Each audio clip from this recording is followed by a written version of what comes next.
Hello, scholars. I hope you are doing well today. So, you should have just finished your test, or if you haven't finished your test, this might be a different year, so you wouldn't have that. But we are going to talk about factoring. Now, remember, factoring is one of those skills you learn in Algebra 1 that you start getting kind of good at, and then the school year ends. But we expect you in geometry and geometry advance, and we expect you in all of your math classes that you can do it well. Now, the nice thing is, like, if you were taking regular classes, they take a good time to really review it with you. But when we get into advanced level courses, they expect what I'm going over with you to be able to be just gone over very quickly and that you will understand it. So today we're going to review factoring. And so we're going to actually apply to then again on Friday and Monday, working on these things. But here's how I want you to label. Now use your own paper here, or you could use your Surface to record this, like if you did a split screen type scenario. But I want you to label this, just go Algebra Review,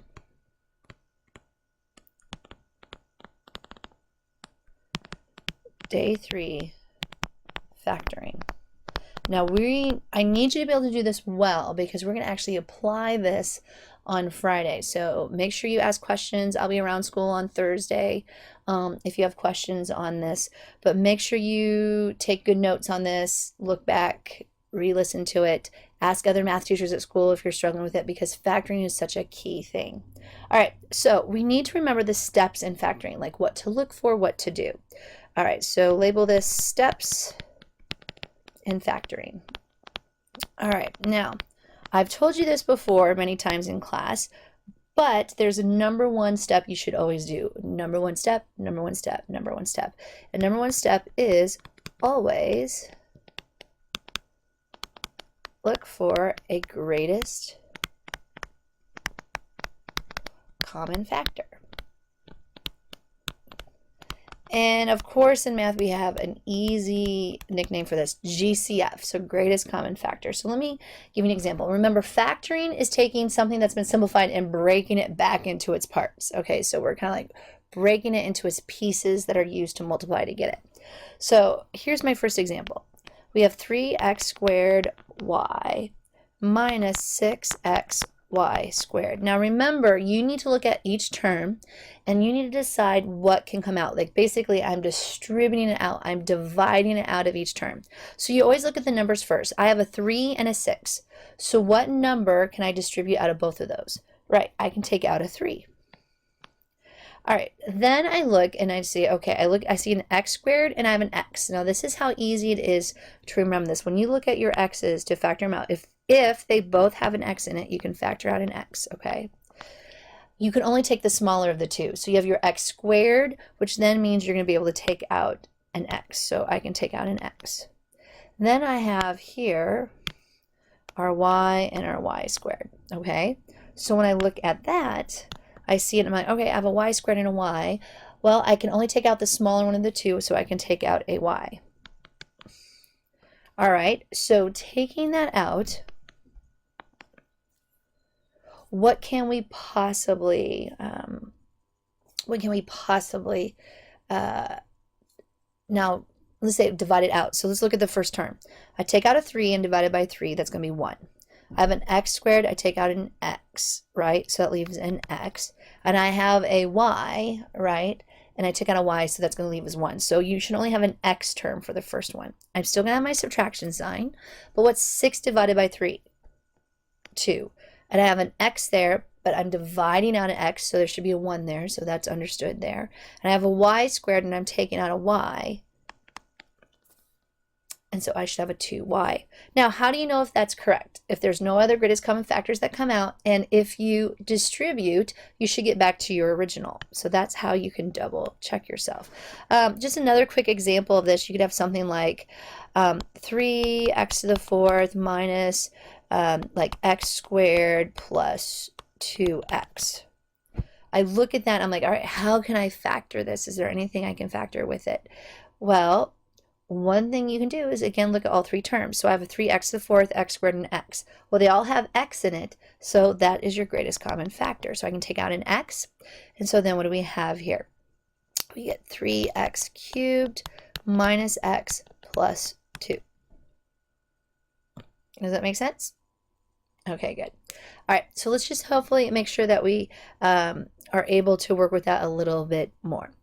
So always, always, always look first for greatest common factor. Even if you get the habit of not looking for it, you're going to regret it, because if you don't have the greatest common factor out, your problem would be wrong, even if it's slightly factored.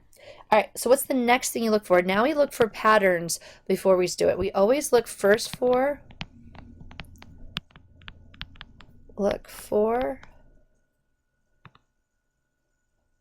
a difference of two squares.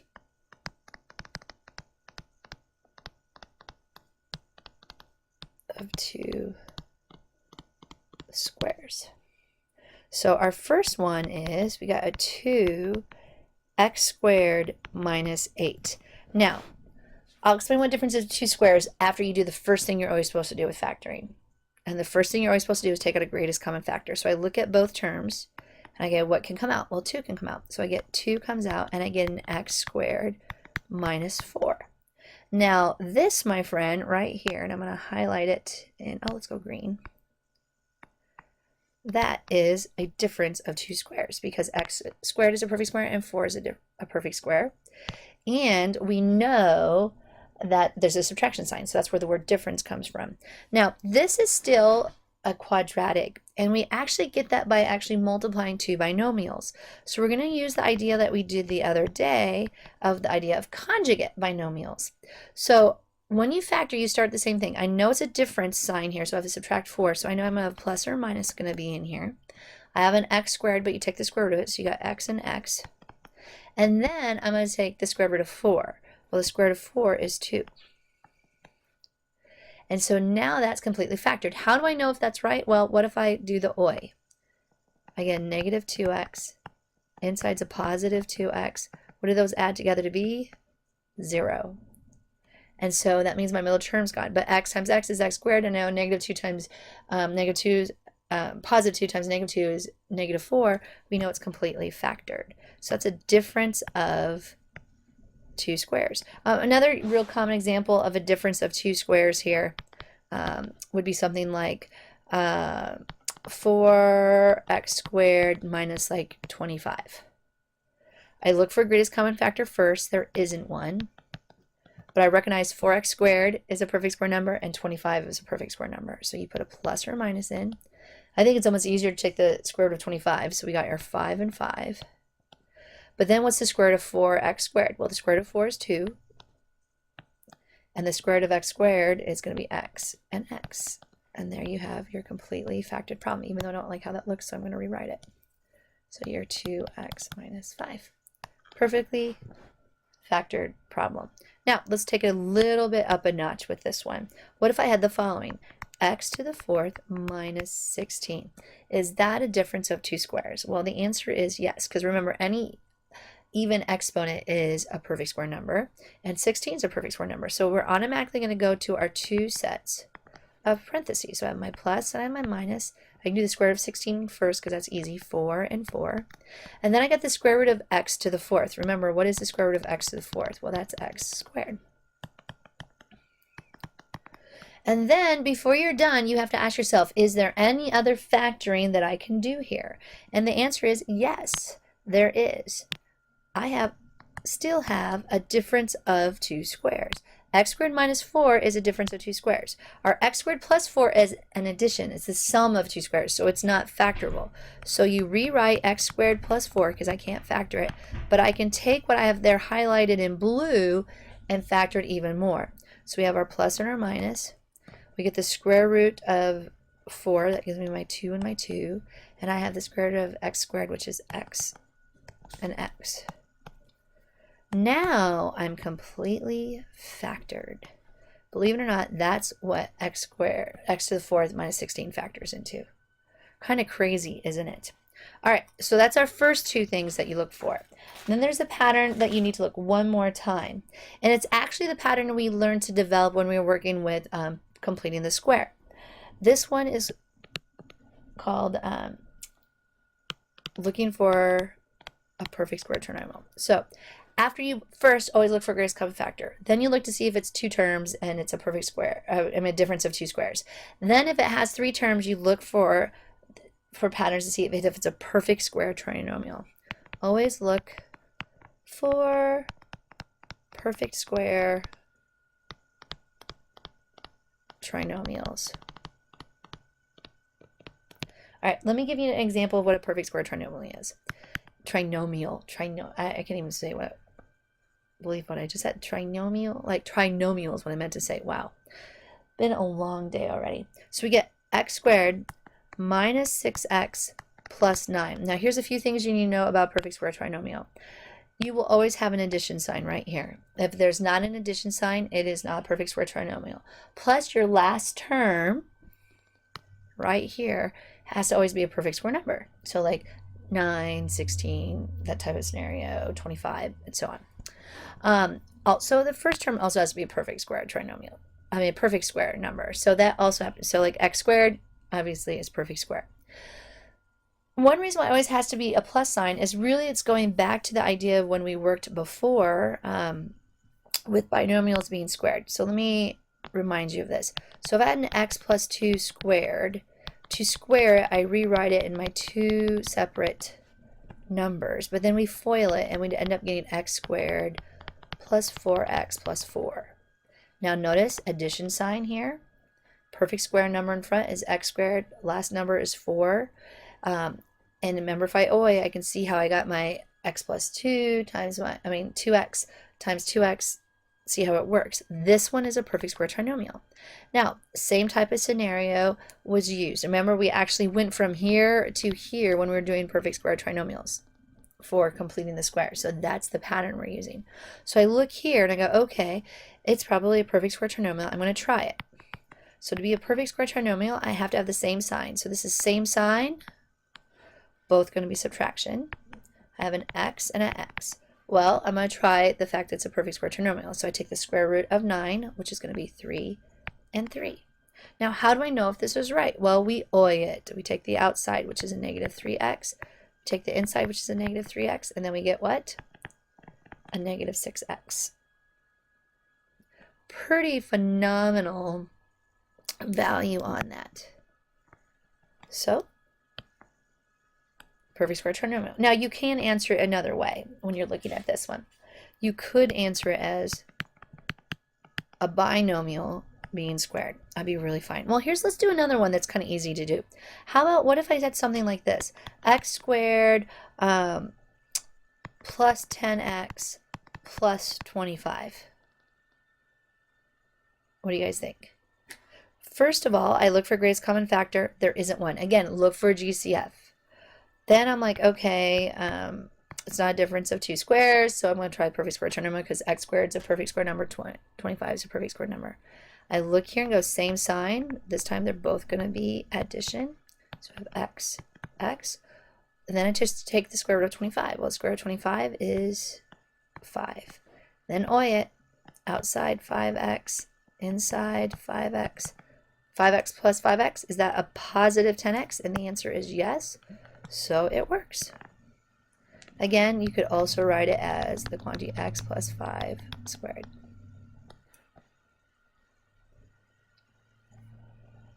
All right, next one.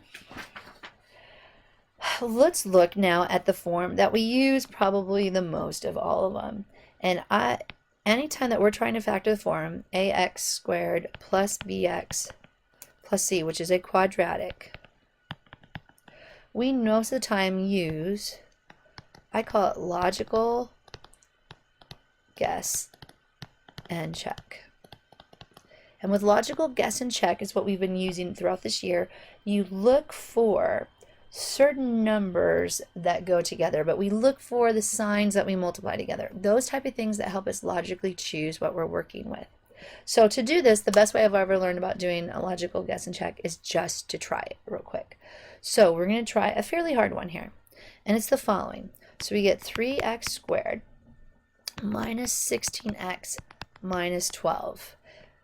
And then we're like, okay, the rule is you just got to factor. So remember, this is what I'm asking you to do, factor.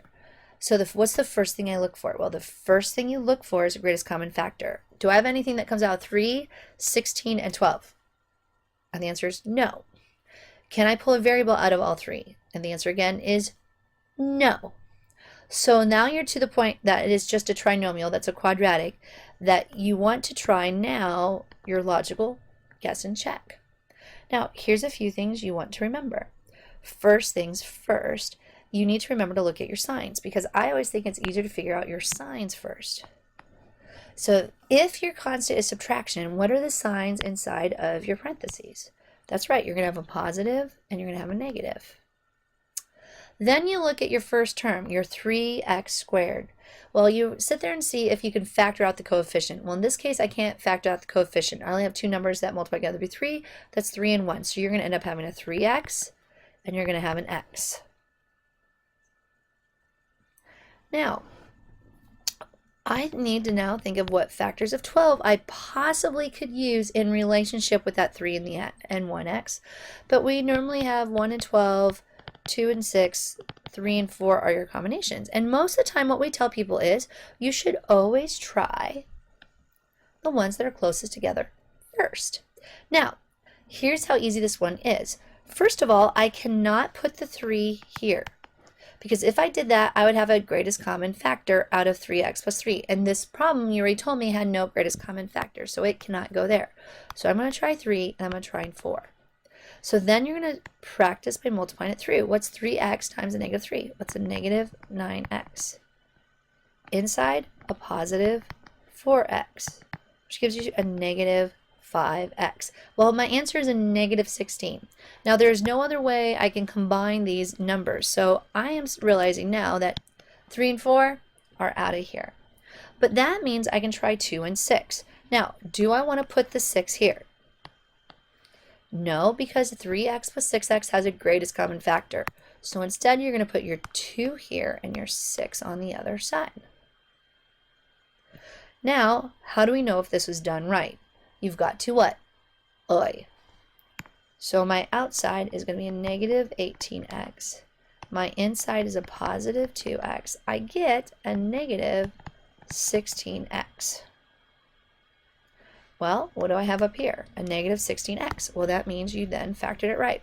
What if I did instead, what if I actually had done it this way?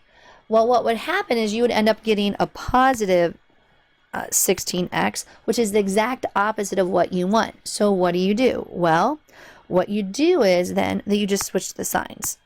So that's why we always check it when we do these, and it will end up being right. So that is being completely factored. Let me give you a quick, easy example of possibly doing this. Maybe something like this. We have an x squared minus 4x minus 21 on this one. With that, I look for greatest common factor. I didn't have it. I look at my last sign here, and it's what? Negative. So I know I have a positive and a negative on the inside. I have here an x and an x, because x times x is x squared. And then I got to go, what two numbers multiply together to be 21? Well, remember for 21, you got 1, 21, no 2. You should just have 3 and 7. Well, I know I'm going to use 3 and 7. So I'm going to put a 7 here, and I'm going to put a 3 here. Well, I need to OI. I get a negative 3x. I got inside, I get a positive 7x. Negative 3x plus positive 7x is 4x.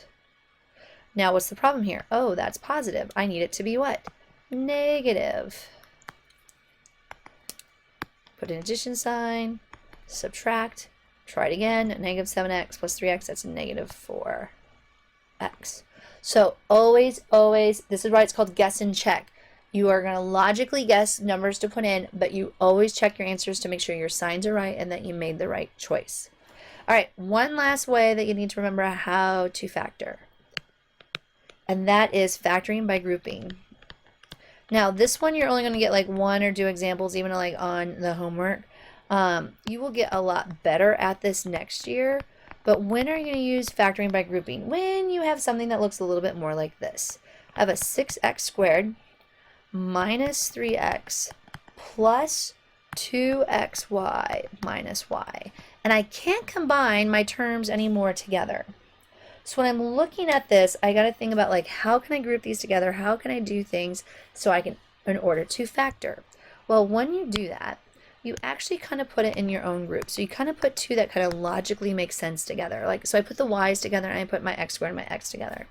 And then I want you to look at each one individually. You still look for greatest common factor, but look at the first set of parentheses here. So this one right here is what I want you to look at first. Is there a greatest common factor in that grouping for those two terms? And the answer is yes, it's a 3x.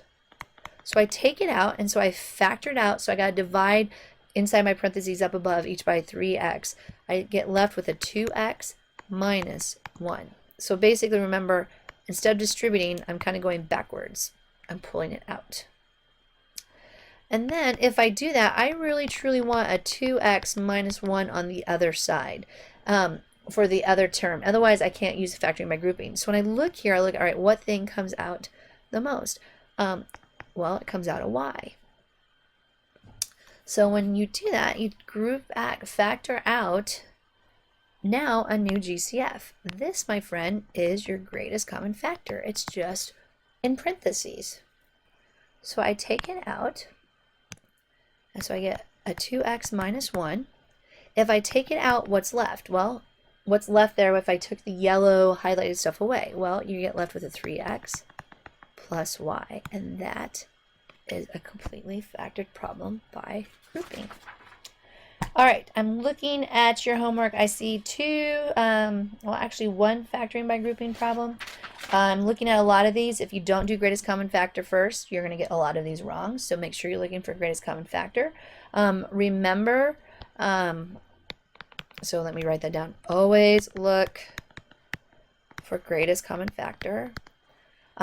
Always double check yourself. Make sure you have taken the greatest common factor out by looking at your individual parts to make sure there's nothing that can come out of each one of those.